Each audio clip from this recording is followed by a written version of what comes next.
अस्सलामुअलैकुम। कैसे हैं आप सब? उम्मीद है अल्लाह के फ़ज़ल व करम से सब खैर खैरियत से होंगे। यहाँ बस मेरा एनर्जी टॉनिक यानी कि चाय रेडी हो रही थी और फिर मैंने और फ़खर ने नाश्ता कर लिया। वो ऑफ़िस चले गए और फिर मैं अपने कामों पे लग गई। आज सुबह से काफ़ी ठंडी हवा चल रही थी।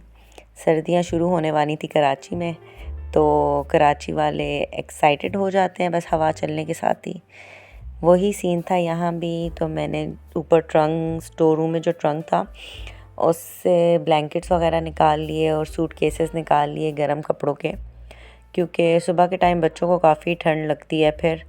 तो इसलिए मैंने सोचा कि मैं सर्दियाँ ज़्यादा स्टार्ट हो जाए उससे पहले ही कपड़े वगैरह निकाल लूँ बच्चों के लिए।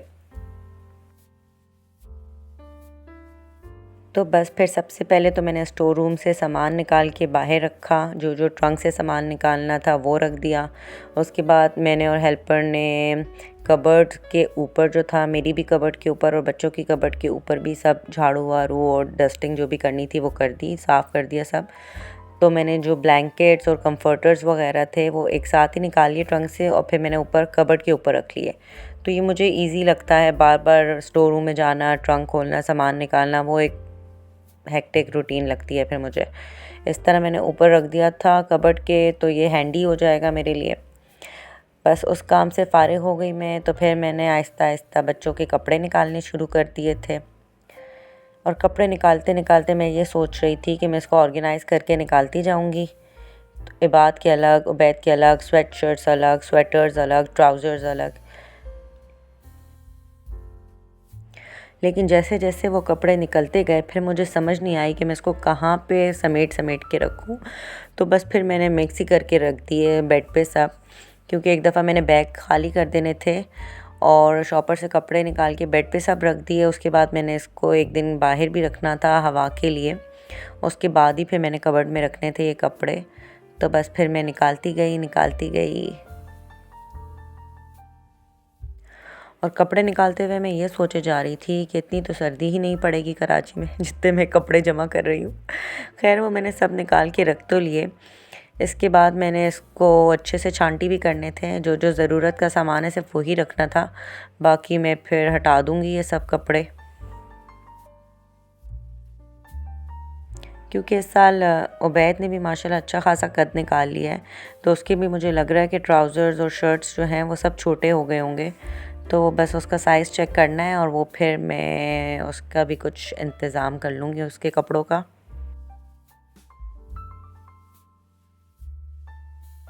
तो यहाँ पे बस ये इबाद साहब के कपड़े निकल चुके थे और अब मैं उबैदी के निकालने शुरू हो गई थी और बस फिर मैं कपड़े जमा कर कर के रख रही थी।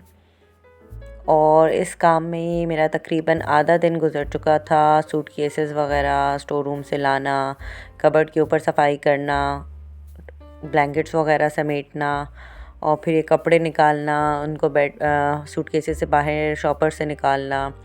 फिर इनको मैंने अलग अलग जमा किया। फिर मैं बास्केट भर के सब टेरेस में ले गई और वहाँ पे मैंने रस्सियों पे डाल दिया, क्योंकि आज हवा जो थी वो अच्छी खासी चल रही थी। तो फिर ये कपड़े मैंने असर तक बाहर ही टेरेस पे रहने दिए थे और फिर असर की नमाज़ पढ़ने के बाद मैं गई थी कपड़ों को लेने के लिए। तो ये गुज़र रहा था मेरा आज का दिन काफ़ी मसरूफ़, और यही सब करते करते दोपहर में ज़ोहर का टाइम हो चुका था।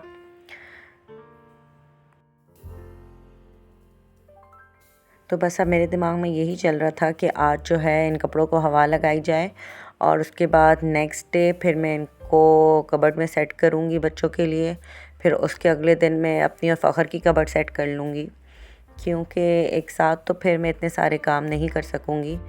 दोपहर तक का टाइम होता है, 2:30 बजे बच्चे आ जाते हैं, तो फिर उनके साथ तो मुश्किल है। बस अब ये 1 बजे का टाइम था जब मैं ये कपड़े बाहर टेरेस में डाल चुकी थी। उसके बाद मैंने जाकर बच्चों का रूम समेट लिया, बैग्स वगैरह जगह पे कर दिए, क्योंकि अभी उन बैग्स में मुझे काम था। जो जो चीज़ें नहीं चाहिए होंगी या जो गर्मी के कपड़े होंगे कबर्ड से निकलेंगे वो वापस मैंने सूटकेसेस में रखने थे। तो इसलिए फिर मैंने एक रूम में एक साइड पे ही करके सामान रख दिया। उसके बाद मैं अपनी ज़ोहर की नमाज़ की तैयारी करनी शुरू हो गई, क्योंकि नमाज़ पढ़ के फिर मुझे किचन में जाना था। आज बिल्कुल भी कुकिंग वगैरह नहीं हो सकी थी। ये सब काम भी इतने टाइम कंज्यूमिंग होते हैं कि फिर कुकिंग वगैरह रह जाती है। लेकिन खैर अभी बच्चों के आने में कोई 1 घंटा तो था ही, इसलिए पहले तो मैंने बस ये काम वाइंड अप करके उनका रूम समेटा, जो कि बहुत इम्पॉर्टेंट था। उनके आते हुए अगर कोई चीज़ यहाँ से वहाँ होती तो फिर वो मुझे 1 घंटे की बजाय 3 घंटे लग जाते उस चीज़ को करने के लिए और रूम समेटने के लिए। तो बस मैंने यही सोचा था कि मैं काम डिवाइड कर करके करूँगी। जब तक वो स्कूल में है तब तक जितना हो सकता है उतना ही सही है।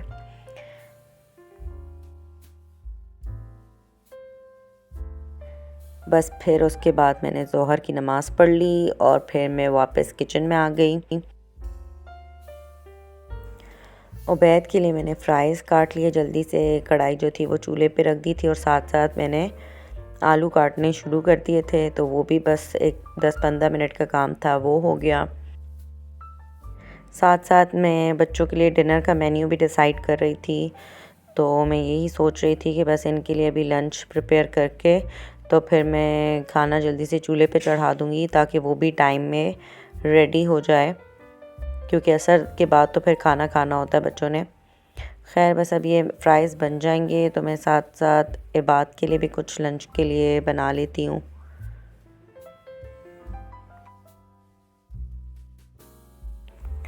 जो मैंने गोश्त बॉईल किया हुआ था कुकर में, तो वो आज मेरे लिए बहुत हैंडी हो गया था और खाना बस कोई 30 to 40 मिनट्स में रेडी हो गया था मेरा खाना। तो इसी तरह आप भी करके रख सकते हैं, गोश्त वगैरह बॉईल करके रख लें। तो जब आपके पास टाइम कम हो या घर में और काम हो करने को, तो आपका खाने का जो टाइम है, जो ज़्यादा लगता है खाना बनाने पे टाइम, वो आपका कम लगेगा। तो इसलिए आप इजी होके अपना काम वगैरह जो बाकी घर का देखना होता है वो भी कर सकते हैं, क्योंकि आजकल दिन इतने छोटे हो रहे हैं कि इस टाइम का पता ही नहीं चलता। तो फिर बहुत सारा काम जो होता है बंदे का वो रह जाता है इस तरह। और ऐसी हेक्टिक रूटीन तो कभी कभी होती है, तो उसके लिए अगर हम पहले से अपनी तैयारी करके रखेंगे तो वो भी हमें बर्डनाइज़ नहीं करेगा वो काम भी, और स्मूथली हमारे सब काम हो ही जाएंगे।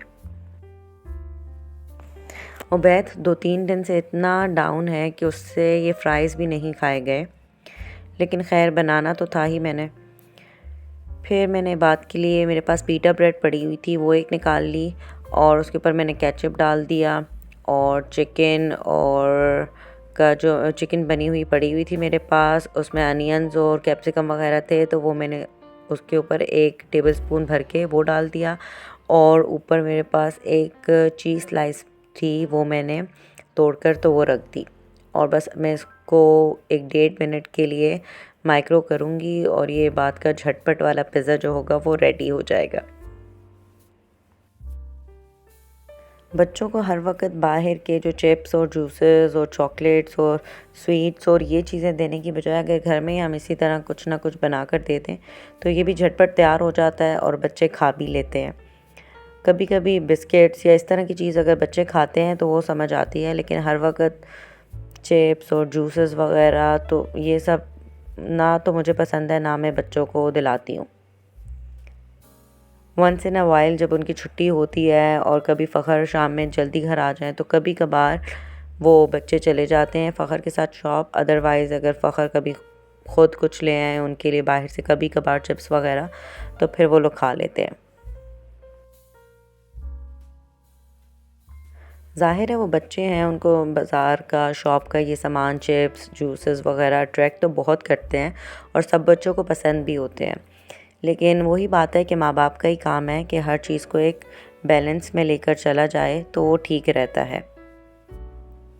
खैर फिर बच्चों का ये लंच तो प्रिपेयर हो गया था, तो फिर मैंने जब खाना चढ़ा दिया तो साथ साथ मैंने सैलड भी बना के रख ली थी।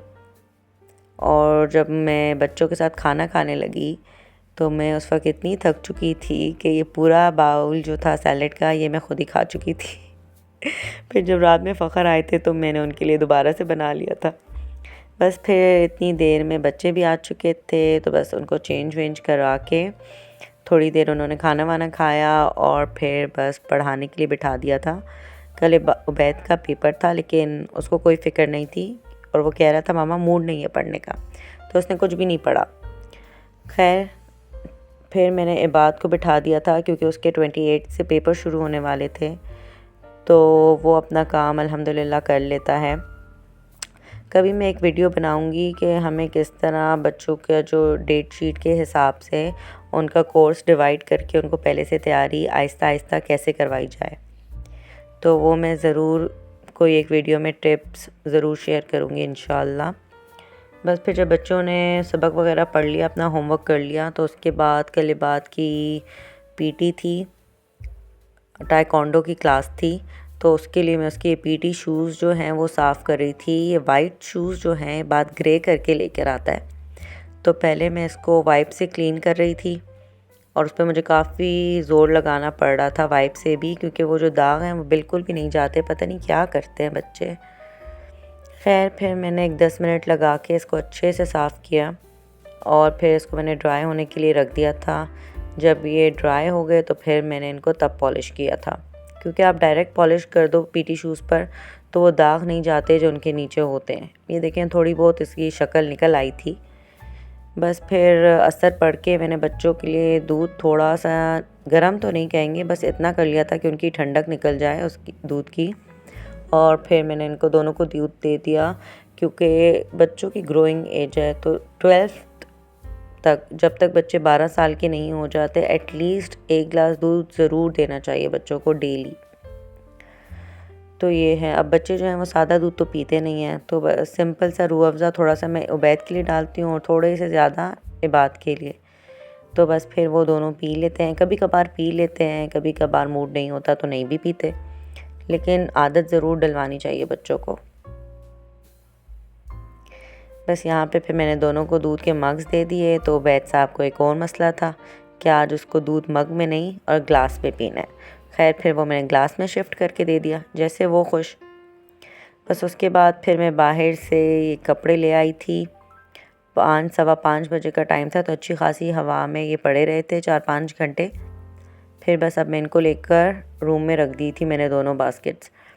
अब मेरे में हिम्मत बिल्कुल भी नहीं थी और फिर बच्चों के सोने का भी टाइम हो जाएगा, इसलिए मैंने ये सोचा कि मैं कल सुबह ही ये सब काम करूँगी जब बच्चे घर पे नहीं होंगे, स्कूल में होंगे इंशाल्लाह।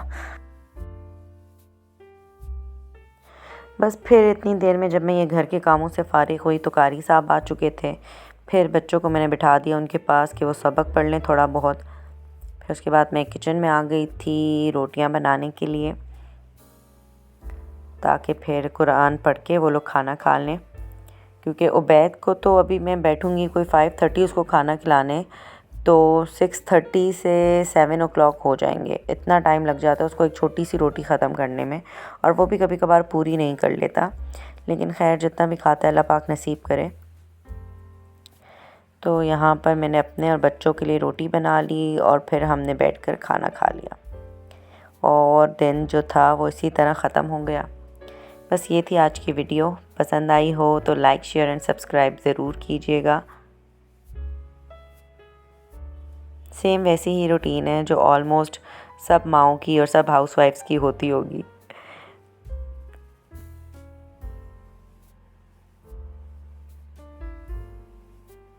अपनी दुआओं में याद रखिएगा मुझे भी और मेरी फैमिली को भी,